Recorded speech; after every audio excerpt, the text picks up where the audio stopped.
Hi, Susan here from Easy Food Dehydrating, and first I'd like to say thank you for stopping by my About page, where you'll learn all about why I started dehydrating food. And it goes back to 2004 when we had two hurricanes back to back called Francis and Jean. And after 2 days the food ran out, fresh food that is, and then the frozen food just melted and you can't eat it. And there's only so much you can eat in one day anyway, right? So, after that I got busy learning how to dehydrate food and wrote the book. Alright, and a frequently asked questions book.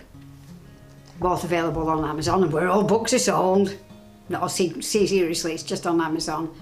So please, do yourself a favour, learn how to dehydrate food so you won't be caught short like me. Okay, and opt in for the newsletter too, it'll keep you up to date. Thanks for stopping by.